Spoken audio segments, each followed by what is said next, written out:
Bismillahilladzi la yadurru ma'a ismihi syai'un fil ardi wa la fis samai wa huwas samiul alim. Hayyakum bi tahiyyatin mubarakah. Assalamualaikum warahmatullahi wabarakatuh.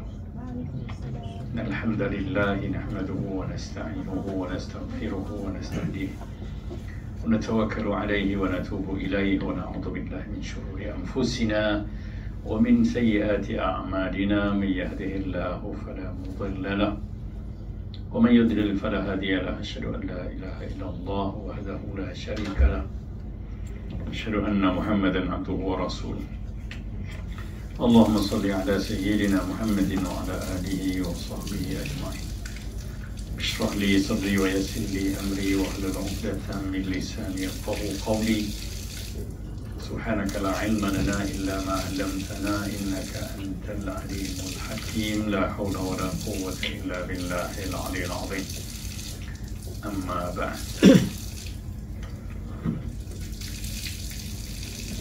yang dibolehkan yang dikasihi silang surah al-Ghayat dan muhasil surah pertama silang jemaah hadirin mukminin hadirat mukminat yang dirahmati Allah sekalian. Alhamdulillah, puji dan syukur kita kepada Allah Subhanahu wa taala di atas limpah kurnianya sehingga kita masih berada dalam suasana kebaikan dan ketaatan pada Allah Subhanahu wa taala. Salawat dan salam bagi Nabi kita Muhammad ibn Abdullah sallallahu alaihi wa alihi wasallam. Alhamdulillah, tengah hari ini kita berkesempatan sekali lagi untuk menyambung pengajian fiqh solat berjemaah. Dan hari ini kita masuk membincangkan satu tajuk solat sunat tahiyatul masjid. Muka surat 302. Solat sunat tahiyatul masjid ini bermaksud solat sunat menghormati masjid. Tahiyat ini maksudnya penghormatan, ya. Jadi solat ini sebenarnya adalah dikerjakan bagi seorang yang tidak ada apa-apa solat sewaktu dia datang ke masjid. Artinya Nabi berpesan begini dalam hadis itu. Nabi tak sebut pun tahiyatul masjid. Nabi kata idza dakhala ahadukumul masjid falyarka' rak'atain qabla an yajlis.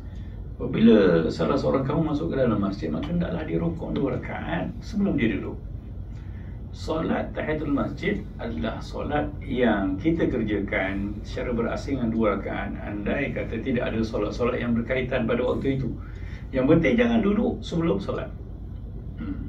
Itu kefahaman yang kena ada, ya, sebab kita pernah dapati ada orang, ya, bila orang dah setengah sembahyang fardu, dia sembahyang kat beranda. Kita tanya dia, sembahyang apa tahiyatul masjid? Saya belum tahiyatul masjid lagi. Ada juga satu situasi yang lain, dia dah sembahyang 2 rakaat. Bila-bila nak qomat, dia hold Bilal tu, jap, tunggu jap, aku nak bang, saya belum qobliyah. Habis tadi tu tahiyatul masjid. Nampak tak? Dua situasi yang sebenarnya mengganggu suasana solat jemaah. Dia boleh nak buat macam tu kalau surah tu surah abah dia, boleh.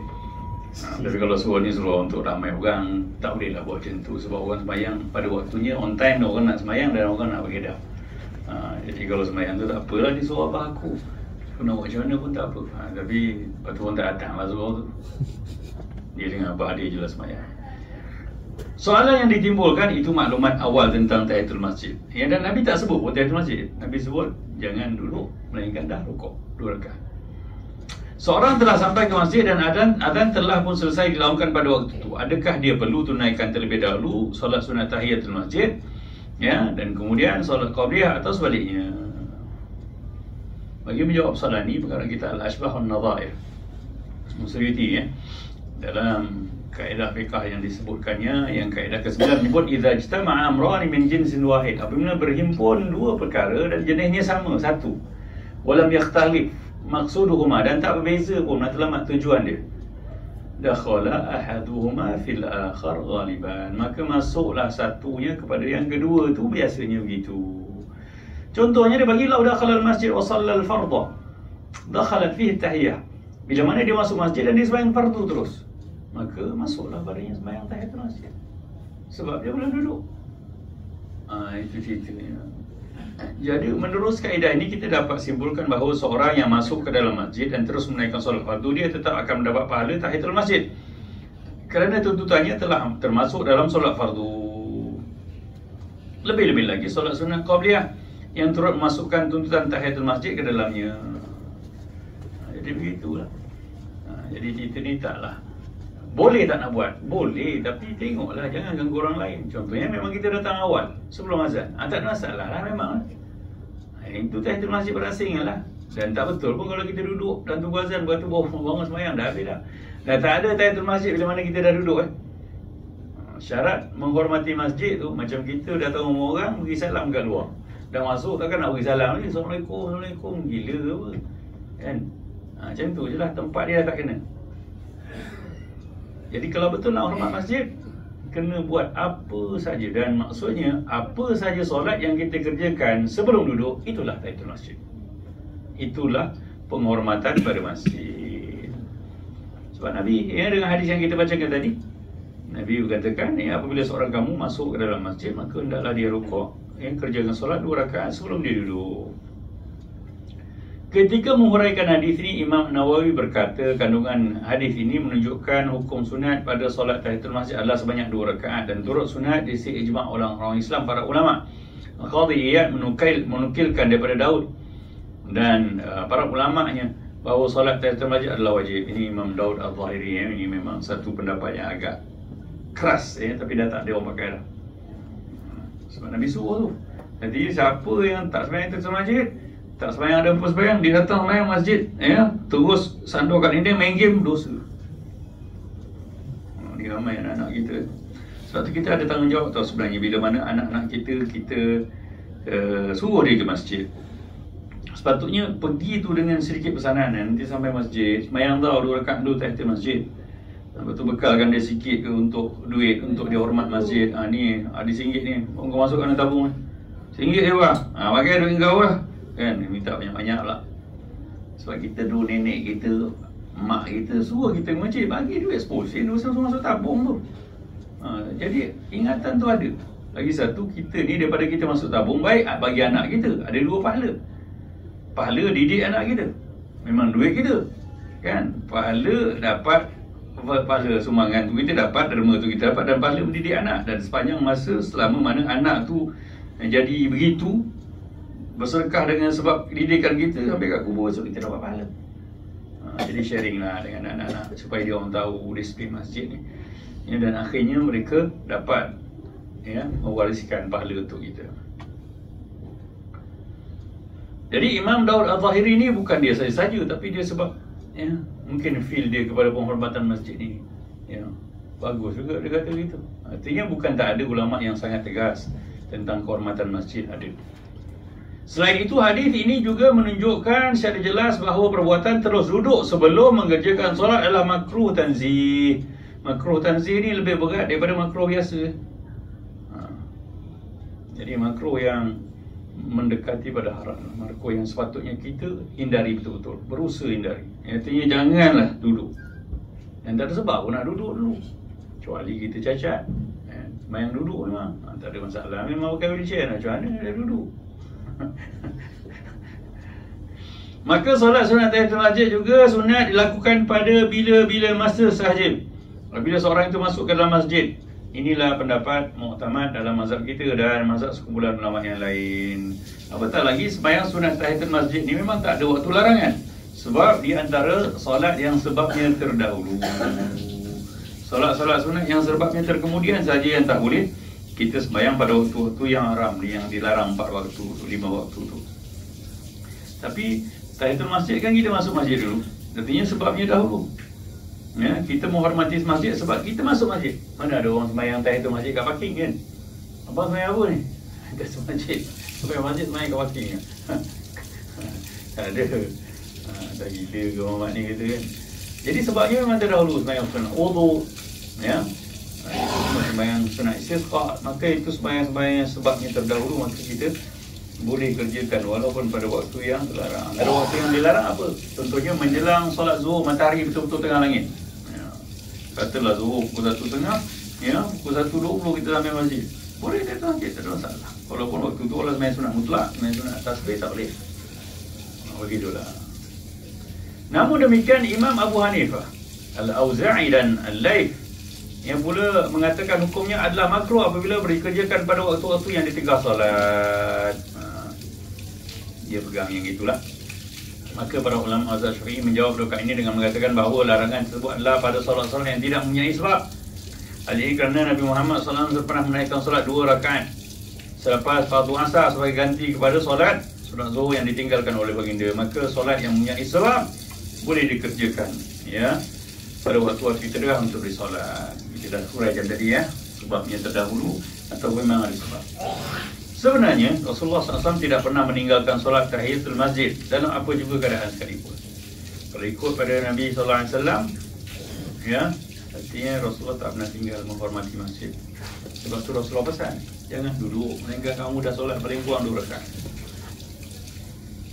Baginda sallallahu alaihi wasallam pernah memerintahkan seorang yang baru masuk ke dalam masjid lalu terus duduk, ya. Dan ketika itu Rasulullah SAW berkhutbah pada hari Jumaat.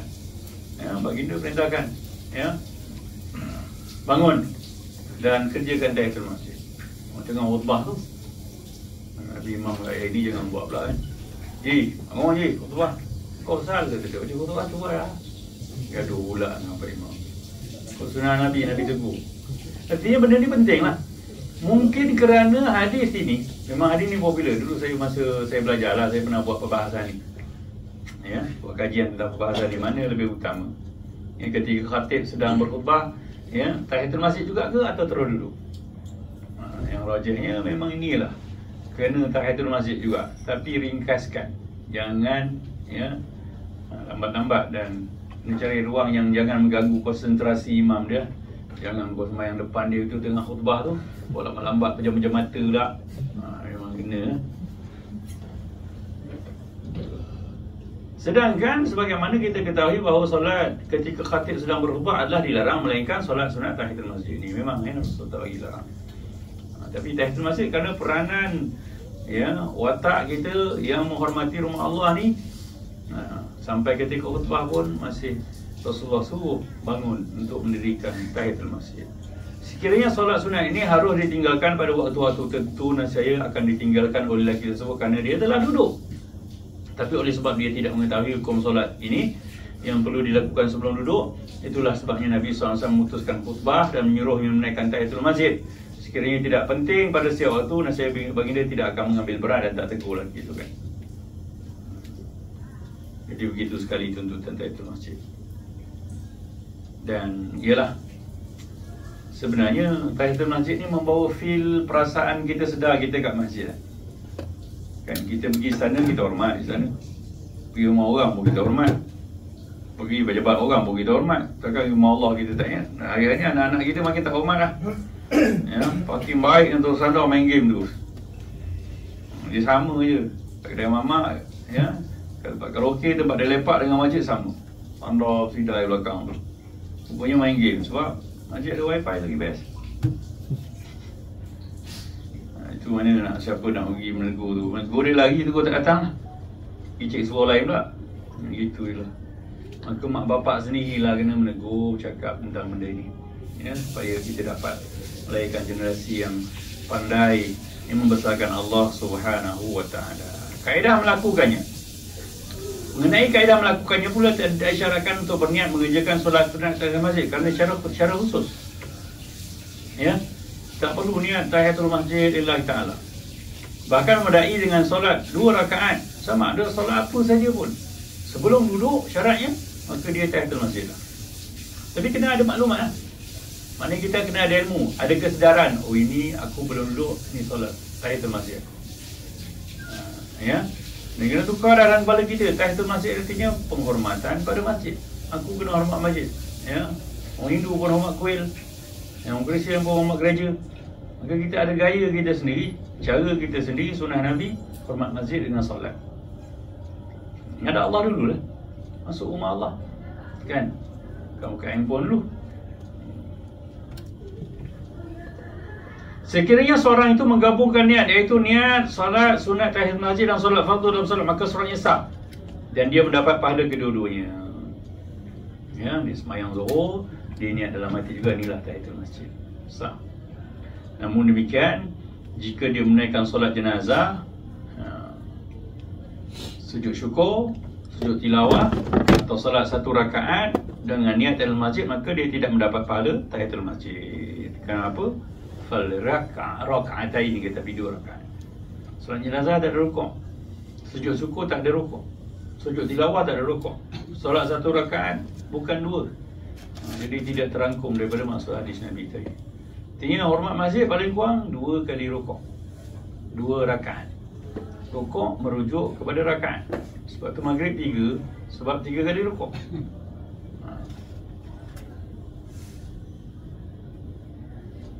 Sebahagian para ulama dalam mazhab ini berpendapat bahawa pahala sunat tahiyatul masjid tak dikira kerana memuliakan masjid, sedangkan menyalahi maksud hadis akhirnya. Yalah. Walaupun ada ulama kata okey je, sujud pun dah kira juga. Tak, Nabi kata rakaatain, 2 kali rukuk. Namun pendapat yang tepat ini tidak terhasil tu. Adapun Masjidil Haram, perkara pertama yang dilakukan oleh jemaah haji ataupun jemaah umrah atau siapa yang datang ke sana, ya, adalah tawaf kudum sebagai tahiyatul masjid.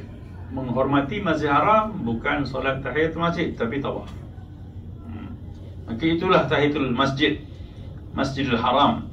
Dan kemudian barulah dimulaikan solat 2 rakaat tawaf. Ya, sungai fuqaha kata tak ada tahiyatul masjid untuk Masjidil Haram.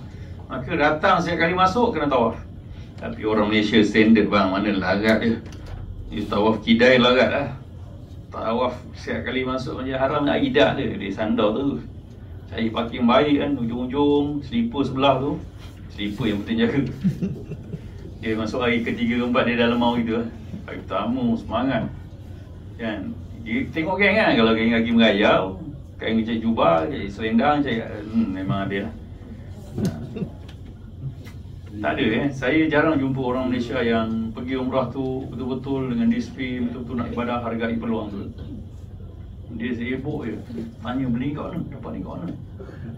Padahal bukan bel, barang-barang tu ada kat Maidin pun ada, dekat Masjid India pun ada banyak. Tapi kita macam tu lah, dah terbayang orang ni nak bagi. Kita sebenarnya yang utama menghadiahkan doa, mengirimkan doa, tu yang paling kita nak kejar kan. Tak bagi barang tu, kalau barang ni tak jumpa kat sana pun lah berat, timbang lebih kan kena bayar teks lagi. Baik balik beli sini, tasbih bagi hadiah kau. Tapi jangan bagi tahu lah, marah orang tu kan. Ni macam kat India je, memang India punya cakap. Begitulah ya. Jadi bila Masjidil Haram, artinya setiap kali sampai Masjidil Haram, selayaknya kita datang tertawaf. Tapi tengoklah situasinya, kalau dah azan memang tak ada. Kan kita sepatutnya bila pergi umrah, memang target kita nak beribadah, nak tawaf sebanyak mungkin. Bukan umrah sebanyak mungkin, tawaf sebanyak mungkin. Itu ibadah pada afdal kat Masjidil Haram. Umrah sebenarnya setiap kali datang sekali je. Tapi orang Melayu sebab dia nak cerita kawan dia, aku 7 kali bos. Alhamdulillah, alhamdulillah, padahal nak riak ke kawan. Sebenarnya sekali je. Lepas tu kalau kita nak buat badal umrah ke untuk orang yang dah mati, abah kita ke, nenek kita ke, buat sekali. Tapi kata tak seronok kali pertama tu, buat kedua kali. Tapi sampai kumpul umrah banyak-banyak kali, sekali pergi ni, ya, bukanlah betul benda yang popular. Lepas tu tak pergi dah, mayang dekat hotel.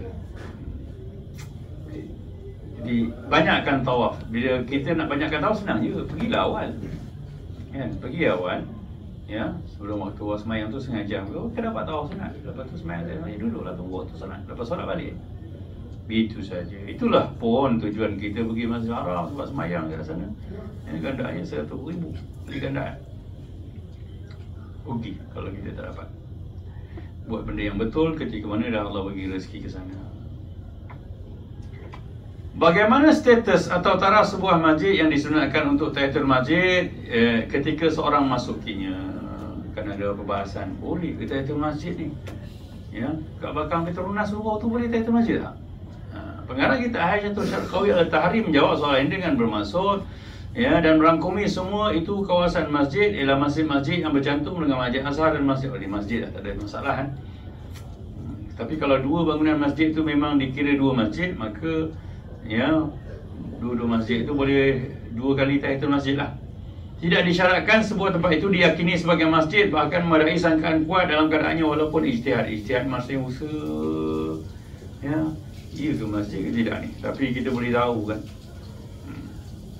Maka solat sunat tahiyatul masjid dituntut di tempat yang mempunyai ciri masjid seperti kawasan solat di kampung-kampung, surau, ya, atau tempat yang tidak didirikan solat Jumaat, dan tempat yang bukan masjid sepenuhnya. Ini pendapat yang lebih ringan, senang lah. Ya, mana-mana kawasan yang didirikan solat, apatah lagi yang ada solat berjemaah. Sebab masjid surau-surau yang kita sebut nama surau ni daripada hukum fiqh, ya, dia adalah masjid. Ya, cuma kita dalam takbiran, dalam pendaftaran kita namakan surau. Dan kita budaya orang Melayu kita ini, yang masjid tu ada solat Jumaat, berbagai masjid. Dan kat KL ni ada surau Jumaat pula. Surau Jumaat tu memang masjid lah. Pada hukum fiqh, dia i'tikaf boleh kat situ. Ya, bukan tahiyatul masjid saja. Jadi kena longgar-longgar sikit pindah kita. Sebab ada yang memang dulu kata tak boleh tahiyatul masjid. Tahiyatul masjid ni asal musalla. Habis ruang ni lagi boleh. Boleh saja tahiyatul masjid. Ya. Tidak disyaratkan, ya, begitu. Solat sunat ini juga dituntut di kawasan awam yang dijadikan musalla ni. Jadi musalla ni, sekalipun hanya sebagian kawasan yang dijadikan ruang solat itu. Hal ini kerana tidak ada satu pun bahagian daripada kawasan awam itu melainkan pada itu terdapat ciri masjid dan bukan masjid. Maka solat ini dituntut. Berbeza dengan i'tikaf, tidak sah dilakukan di situ kerana i'tikaf disyaratkan untuk dilakukan di masjid yang mempunyai sifatnya yang sebenar, iaitu bangunan asing yang didirikan di atas tanah wakaf. Itulah ada syarat yang ketat lah. Tapi tahiyatul masjid artinya kalau kita nak ambil pendapat yang paling ringan, iaitu pendapat mazhab Hanbali, ya, belakang Petronas tu boleh tahiyatul masjid. Dekat Shell ke apa semua, sebab dia musalla. Memang orang dah buat untuk musalla kan. Kecuali kita store, kita buat sambung, ya, ada barang-barang ni apa ni. Yalah, kadang-kadang kita buat store, kadang-kadang ruang ni boleh lah buat semayang. Itu tak lah.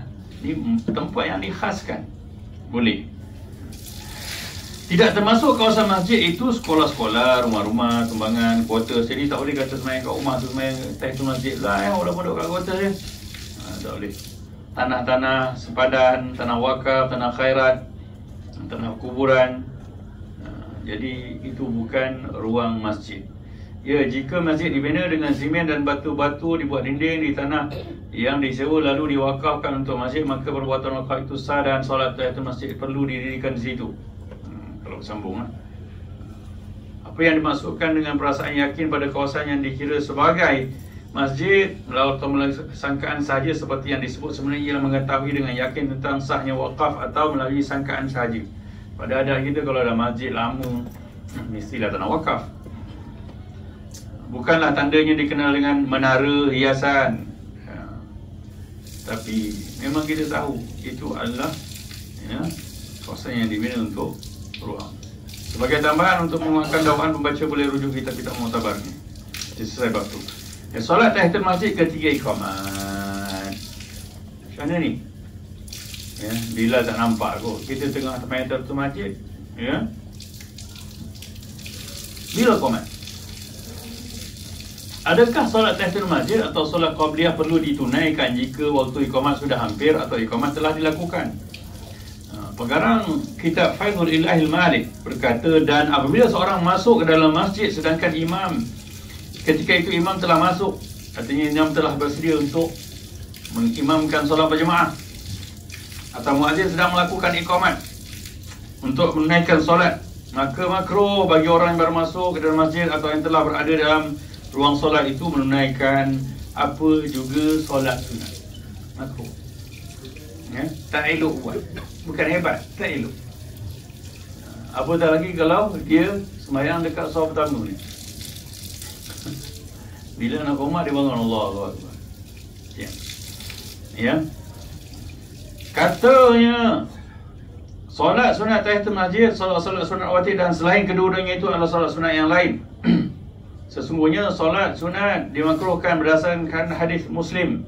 Apabila, ya, Nabi kata, "Idza uqimatis salat fala salata illa al-fara'id." Bila mana dah qamat dah laum, tak ada solat lagi lah melainkan sembahyang fardu. Tapi taklah dia katakan haram. Ya, cuma makruh. Makruh ini pun kena tinggal betul-betul lah. Ya, begitu juga solat tahiyatul masjid termasuk dalam solat fardu apabila ya, dia kerjakan solat fardu dengan syarat dia jangan duduk lah. Kan, dia kira menghormati masjid. Kita sampai orang nak qomat, berdiri je lah, jangan duduk. Lepas tu orang semayang, kita niat lah. Semayang zuhur jemaah tu, inilah tahiyatul masjid juga. Dan yang lebih afdal adalah ketika itu kita dengar muazzin iqamah dan kita jawab. Jadi jangan buat ada orang, apatah lagi kita hari ni kat masjid dan surau banyak dah ada timer tu kan. Ada timing tu. Dah tahu dah. Sembahyang sunat ni tuan-tuan, 2 rakaat dia perlu 2 minit setengah. Kalau dah tinggal 1 minit, abang jangan takbir dah. Dia kata ada masa lagi, tak boleh lah. Abang bukan sembahyang jadi syafir, dah tak sah pun nanti. Fatihah, Rukun Qawli apa semua kena baca dengan betul. Jadi kalau dah tinggal 1 minit, tinggal 30 saat, sembahyang juga ni. Kalau dalam realiti solat yang awak merosak suasana berjemaah, paling kurang makruh, dah boleh jatuh haram. Bila perangai memang menyakitkan hati orang. Dan orang nak qomat, Allah duduk belakang imam, Allah. Buat tak masuk tu, Allah. 4 kali takbir. Yang ni angkat 2 orang tak belakang. Kalau berani lah. Kalau tak berani tak payah lah. Haram ni hukumnya sampai mengganggu hak orang lain, ya, jangan buatlah. Ada satu persoalan, adakah solat sunat perlu dibatalkan ketika iqamat sedang dilaungkan? Kita tengah sembahyang, bila qomat? Nah, hadis tadi Nabi kata apabila dah laungkan qomat tak ada sembahyang lagi melainkan sembahyang fardu. Tapi macam mana ni? Ni ada penjelasan. Yang tadi belum sembahyang, maka tak boleh sembahyang lah. Ya. Waktu tinggal 1 minit nak qomat, kau sembahyang macam mana? Maka tak payah sembahyang, tunggu berdiri je. Kalau sayangkan fadilat tahiyatul masjid tu, abang jangan duduk lah, diri je, tunggu. Dia tengok bila tak qomat pula. Biasa tu. Diri lah sikit lagi, ya. Macam orang tadi, dah habis kuliah apa semua, bila tak keluar-keluar. Kita pun tengok semua jemaah dah berdiri dan sembahyang. Bila tak keluar-keluar macam mana? Sekali ada jizon nak kata ya Allah, sembahyang sunat. Selalu semua orang sembahyang sunat qabliyah, walaupun lepas kuliah. Ya, bagus juga lah cakap. Bila pun keluar orang dah ramai sembahyang, cakap dah, orang kan sembahyang diam semua. Dia pun tak qomat lagi. Salah dia lah, dah habis timing tapi dia tak keluar. Yelah, kadang-kadang main game juga bila kan, kita tahu dalam tu.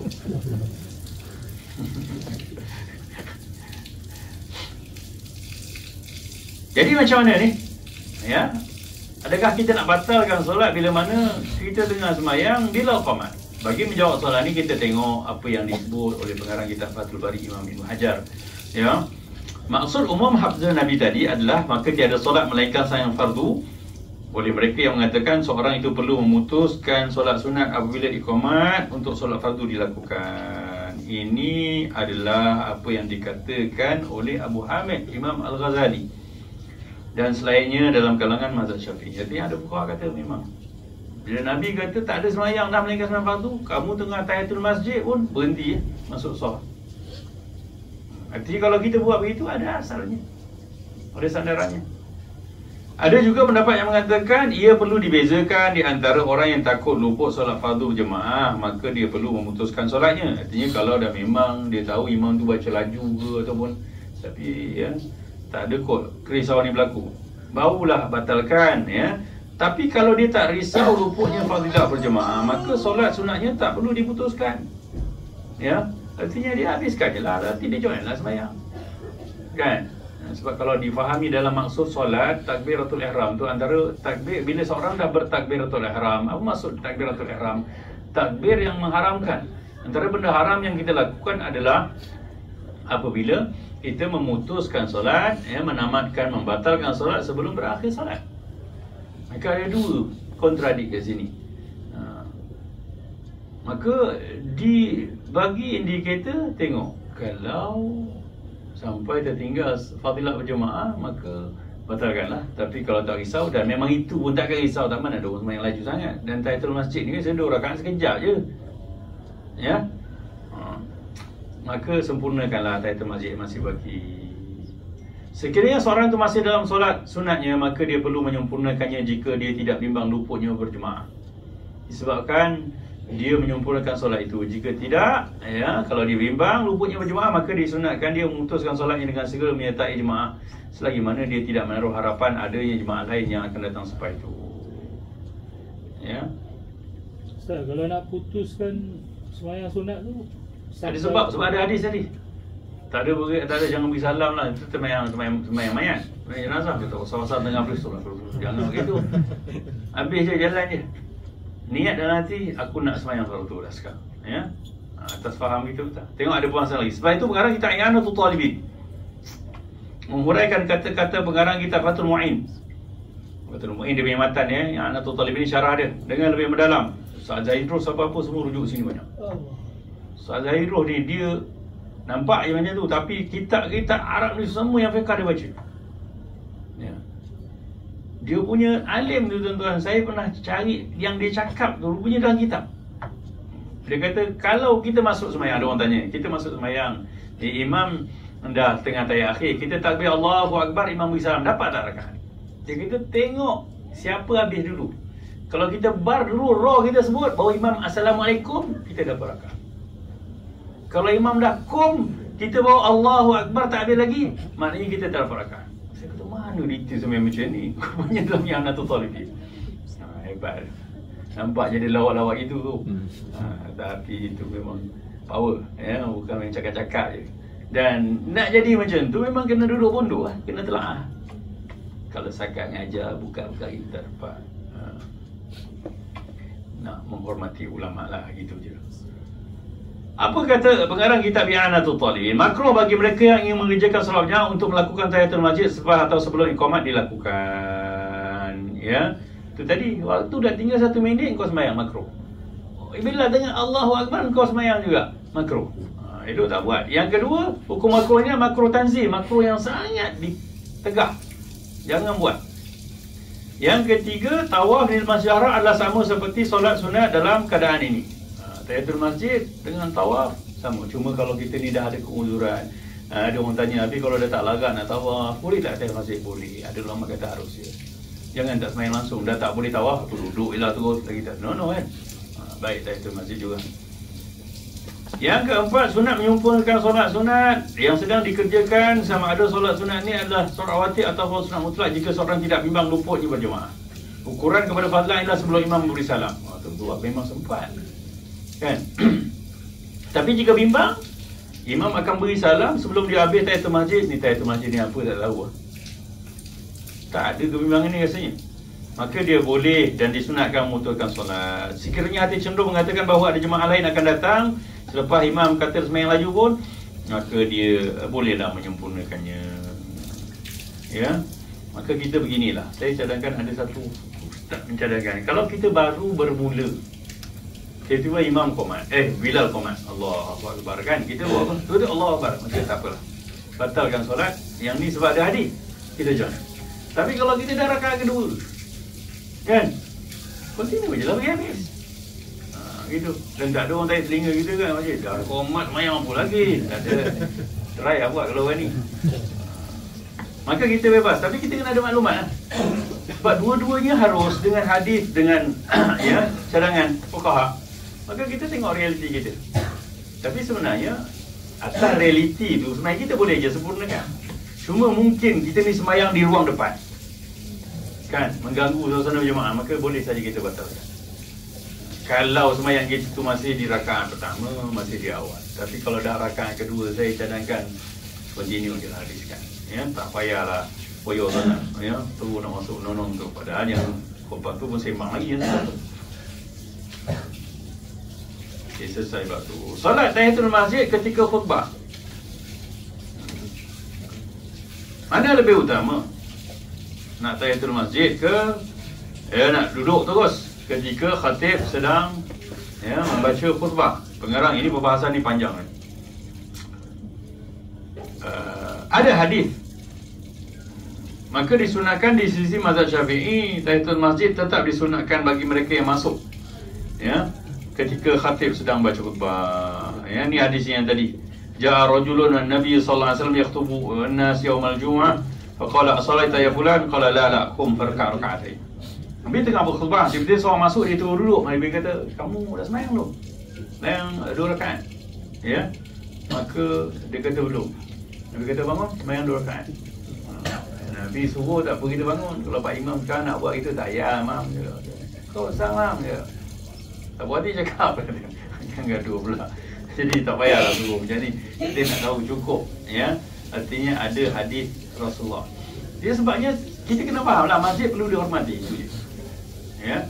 Dan khutbah tentunya bukan solat, tapi solat fardu tadi solat. Jadi apa saja solat memberi maksud tahiyatul masjid.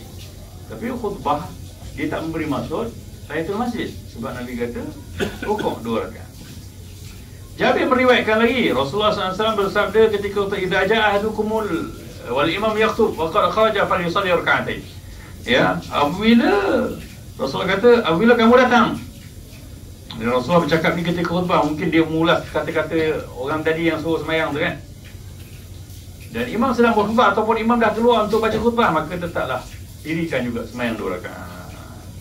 Adapun solat selain tahiyatul masjid makruh apabila imam dah atas mimbar, makruh tak boleh. Dah 2 rakaat kau tahiyatul masjid, qabliyah zuhur pula, dan no.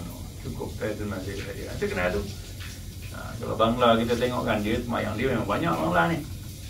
Kita tengok kat surau-surau Jumaat Bangla ke Pakistan ke, dia memang 4 rakaat sebelum zuhur dia dijaga betul.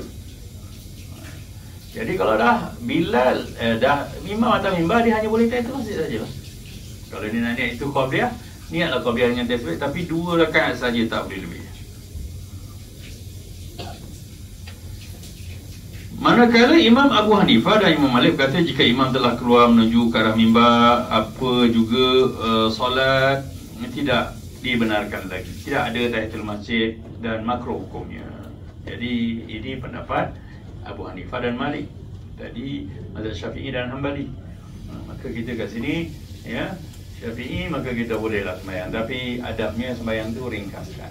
Kau jangan baca surah Al-Waqi'ah pula, atau pejam-pejam mata lepas imam tu. Ada satu hujahnya mereka katakan makruh sebab Az-Zahrawiyah, Az-Zahiriyah berkata kami bersama Abdullah bin Busr, sahabat Rasulullah SAW, pada satu hari Jumaat tiba-tiba datang seorang lelaki ke masjid lalu mengangkat tekuk orang ramai. Ni kita orang Melayu ada ambil sopan yang kaki tak angkat ni, ini bau sup angkat kepala orang. Lalu ya, untuk mengambil saf di hadapan, Abdullah bin Busr berkata seorang lelaki pernah datang masuk ke dalam masjid lalu melangkah tekuk-tekuk ramai mengambil tempat di hadapan pada hari Jumaat sedangkan Nabi sedang berkhutbah. Lalu Rasul berkata pada dia, "Ijlis faqad adait." Duduk, dah kamu jangan sakit orang-orang. Artinya suasana khutbah tu kena, ya, jangan diganggu dengan benda-benda yang tak perlu. Kerana dia dirujukan, maka perbuatan lain pun tak dibenarkan. Maka pengarang kitab Al-Majmu' mengatakan apabila seorang masuk ke dalam masjid sedangkan imam sudah berada pada penghujung khutbah dan dia cenderung mengatakan bahawa sekiranya dia melakukan solat tahiyatul masjid akan ketinggalan takbiratul ihram bersama imam, maka tak perlulah. Kalau dah habis dah imam dah Allahumma ighfir lil muslimin wal muslimat, tak payahlah bos. Kan? Nak baca, nak sembahyang tahiyatul masjid, apa lagi nanti ya, solat Jumaat ni wajib berjemaah. Maka itu pun kita tak buat, jangan risau.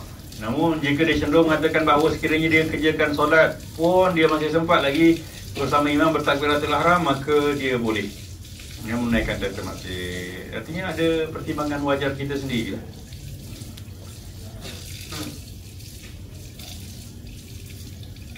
Pengarang kitab Al-Audah mengatakan bahawa disunatkan bagi imam memanjangkan khutbah sekadar boleh. Seorang yang baru sangat tak payah dah, tak ada dah, ya, baca panjang khutbah nanti kena panggil pula kat Jawi.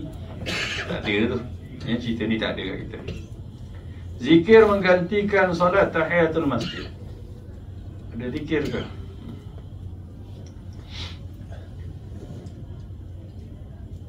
Ni kita petik sikit. Jadi siapa yang datang ke masjid dan dia tak dapat tahiyatul masjid, mungkin kerana ruang tu sempit dan orang dah tengah mengaji. Kalau dia sembahyang nampak hudu pula suasana, maka dia boleh duduk kerana, ya, menghormati majlis ilmu, tapi dia dituntut baca subhanallah, alhamdulillah, wala ilaha illallah, wallahu akbar 4 kali. Zikir ini memang ada hadisnya, ya. Nanti kita sambung perbincangan ni.